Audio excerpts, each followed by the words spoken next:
से थोड़े दिन पहले उत्तराखंड में एक जगह है, कोटवार नाम है। वहाँ पर एक हमारे वकील अहमद साहब की 30 साल पुरानी दुकान है और दुकान का नाम है बाबा ड्रेस शॉप।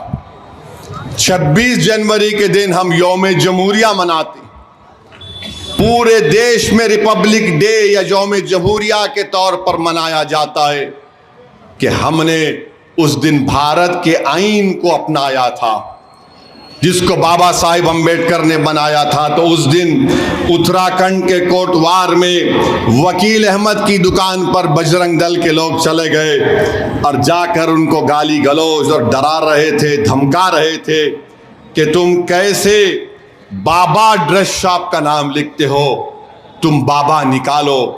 तो उतने में एक हमारा हिंदू भाई जिसका नाम दीपक कुमार है, जिम चलाता है, वो आवाज़ें सुनकर आया और उसने कहा कि तुम होते कौन हो कि तुम वकील अहमद से कहो जो दुकान 30 साल से कोटवार में है, नाम बदल दो।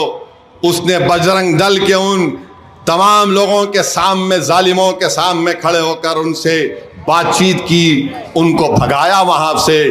तो बाद में देहरादून से और दूसरे मुकाम से पूरे बजरंग दल के लोग गाड़ियों में आते हैं और उस दीपक कुमार से जब पूछा गया तुम्हारा नाम क्या है, तो उसने कहा मेरा नाम मोहम्मद दीपक है। लोगों ने बोला तू मोहम्मद दीपक क्यों बोला? तो उसने कहा भारत में सब बराबर हैं, जो संविधान भारत का बराबर है। ये बांकड़े पहलवान जिनके चड्डों में से मोंढे पलट गए बजरंग दल के ये बच्चे ग्रुप में आकर गालियां दे रहे उसको पुलिस के सामने, गालियां दे रहे कि तू अपना, तेरा नाम मोहम्मद दीपक बोलता है। पुलिस, हजरत पुलिस बैठ के तमाशा देख रही है।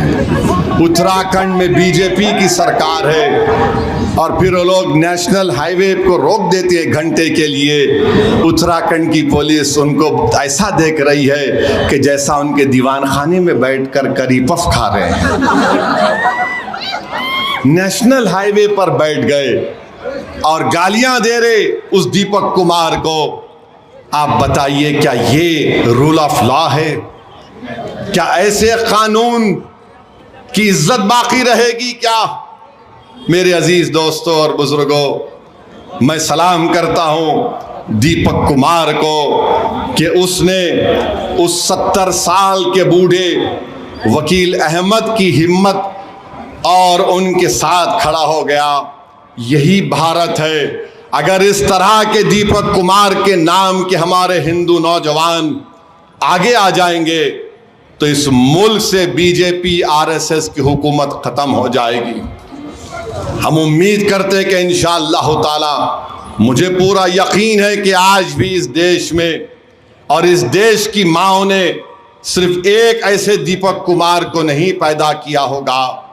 इस देश की माँओं ने जहाँ पर भगत सिंह को पैदा किया तो इस देश की माँओं ने टीपू सुल्तान को भी पैदा किया था।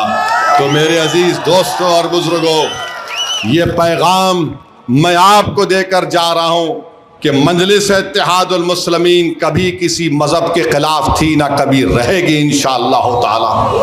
हम खुल कर बोलते हैं और हमारा बोलना ये है कि जब इंसाफ की बात होती, मसावात की बात होती है, इक्वालिटी जिसको अंग्रेजी में, जिसको हमारे आइन में आर्टिकल 14 में लिखा गया, इक्वालिटी का मतलब फॉर्मल नहीं, सब्सटेंटिव इक्वालिटी की बात की गई है। यही इक्वालिटी की लड़ाई जिसको भारत के संविधान ने बाबा साहिब ने दिया, मजलिस लड़ रही है। तो मेरे अजीज दोस्तों और बुजुर्गों, हम आपसे अपील कर